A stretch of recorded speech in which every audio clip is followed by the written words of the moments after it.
You are waking up these days with a heaviness that sits right in the pit of your stomach. Not because something bad is happening, but because you are tired of waiting for the signal that never comes. For the longest time, you have been operating on the belief that if you just hold your breath, endure the pain, and stay loyal to the struggle, a rescue team will eventually arrive to lift you out of the trenches. But the energy shifting around you right now is stripping away that illusion, forcing you to realize that the rescue team is not coming because you are the commander of this operation. Before we go any further into this deep spiritual surgery, I want to introduce myself to those who are new to this circle. I am Madam Tina, and I have spent over 25 years reading the unspoken languages of the stars and the human heart, helping souls navigate the rough waters between who they were and who they are becoming. I am not here to give you a fluffy horoscope that tells you everything is going to be perfect by Tuesday. I am here to hand you the keys to your own power, because I know that you, specifically those born between October 23rd and November 21st, are standing on the edge of a massive spiritual maturation that requires you to stop hoping and start moving with the divine force that created you. You need to stay with me through this entire conversation because we are going to talk about why your current exhaustion is actually a sign of victory, how to handle the sudden silence from people you thought were friends, and the specific financial shift that happens when you stop asking for permission.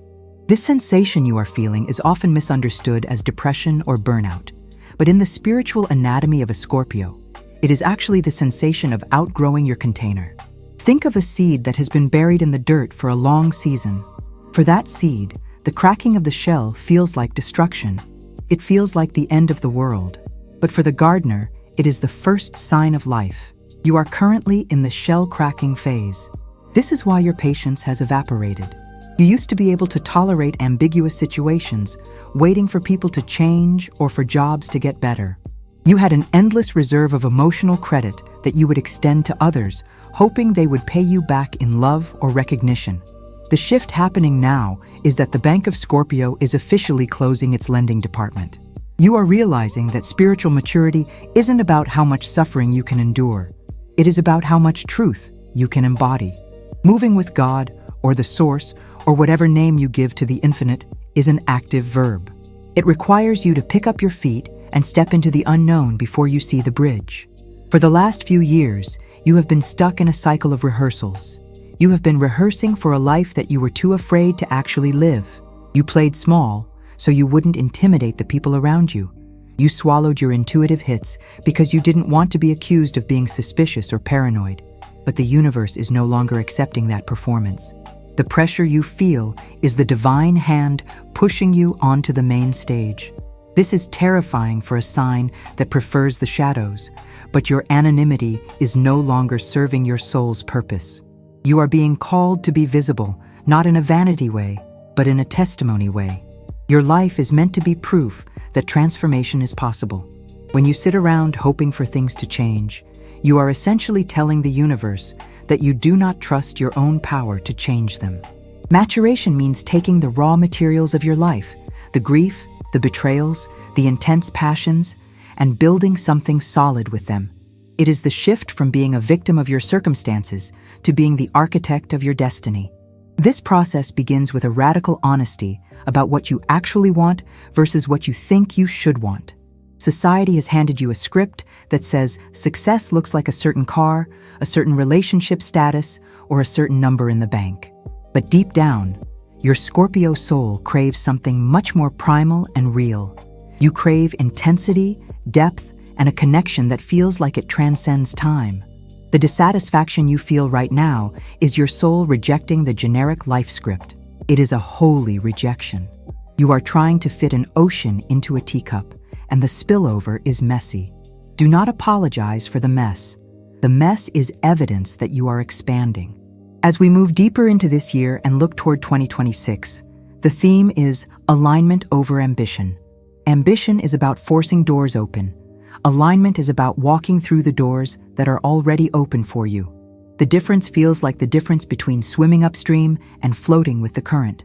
You have been swimming upstream for so long that your muscles are cramping. It is time to flip over, look up at the sky, and let the river take you where you need to go. The second major shift we need to address is the physical intolerance your body is developing toward anything that is not authentic. In the past, you could sit through a dinner with people you didn't like and fake a smile. You could work a job that drained your soul and just numb yourself with distractions on the weekend. That capability is gone. Now, when you are in a fake situation, your body reacts instantly. You might get a headache, your stomach might turn, or you might feel a sudden wave of exhaustion that makes you want to lie down right on the floor. This is not a medical mystery. This is your intuition becoming biological. Your gut instinct has always been strong, but now it is taking over your nervous system. You are becoming a human lie detector test, and the alarm bells are ringing constantly because we live in a world that thrives on masks. This physical rejection of inauthenticity is forcing you to purge your environment. This goes beyond just cleaning your house. It is a spiritual excavation. You will find yourself looking at objects in your home, a chair, a gift from an ex, a stack of old papers, and feeling a physical repulsion. These objects hold energy, and because you are a water sign, you absorb that energy. Living in a house filled with items from your past is like trying to sleep in a crowded room where everyone is whispering your old mistakes in your ear. You need silence. You need space.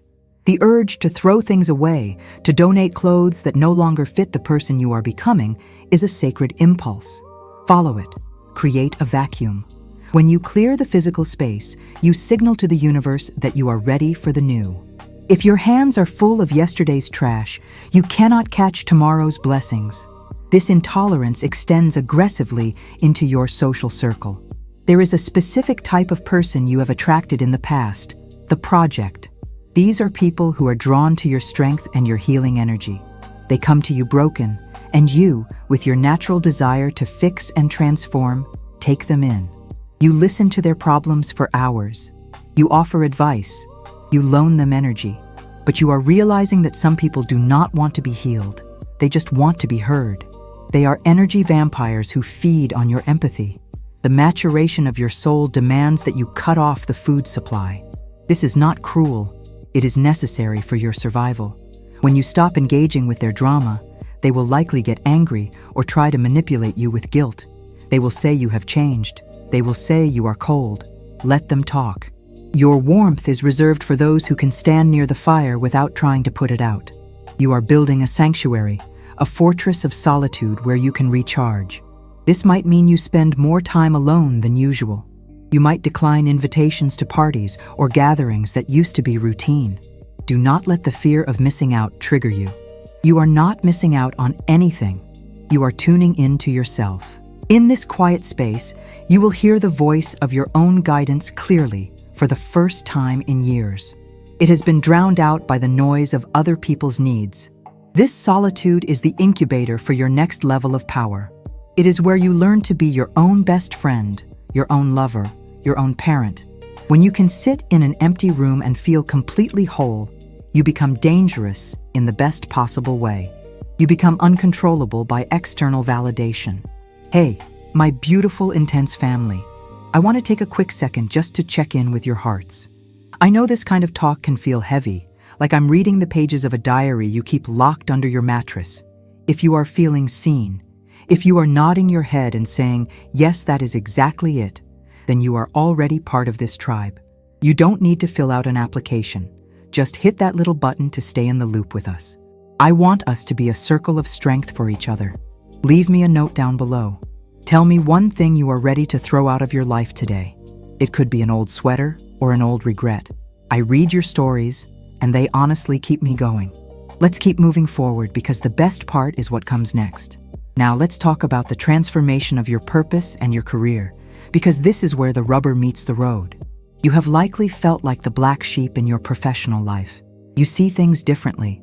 You see the flaws in the system, the inefficiencies, the lies management tells the employees. For a long time, this vision caused you trouble. You were labeled as difficult or insubordinate because you asked the questions no one else wanted to ask. But in this new era of maturation, your ability to see the rot beneath the floorboards becomes your most valuable asset. The world is changing. The old structures are crumbling, and society is desperate for people who can navigate the dark who can handle crisis, and who are not afraid of the truth. This is your playground. You are moving from a place of frustration to a place of authority. The specific shift here is about ownership. You are done building someone else's empire. Even if you work for a company, you will start to operate with the mindset of a consultant or a free agent. You will stop looking for a boss to tell you did a good job and start looking for clients or partners who value your specific brand of genius. There is money waiting for you in the shadows. By that, I mean there is prosperity linked to investigating, researching, healing, or transforming things that others are too afraid to touch. Whether that is in psychology, deep tech research, waste management, financial auditing, or hospice care, anywhere there is a transition or a mystery, there is gold for a Scorpio. This financial abundance requires you to embrace your weirdness. The ideas you have that seem too intense or too radical are actually the ones that will pay off. Do not water them down. If you have an idea for a business or a project and it scares you a little bit, that is the green light. The safe path is a dead end for you right now. The safe path leads to mediocrity, and mediocrity is kryptonite to a Scorpio soul. You are meant to be excellent. You are meant to be the best at what you do, even if what you do is obscure. The universe is going to send you opportunities to monetize your depth. You might find yourself being paid simply for your judgment, for your ability to look at a situation and say, here is the problem, and here is the solution. Trusting your intellect is part of this spiritual growth. You have a sharp mind, a detective's mind. Stop doubting your conclusions. When you walk into a meeting and you know the deal is bad, trust that knowing. When you look at a spreadsheet and the numbers don't feel right, dig deeper. Your skepticism is a shield that protects you and your resources.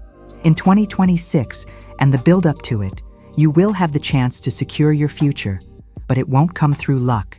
It will come through strategy. It will come through you playing the long game while everyone else is trying to get rich quick.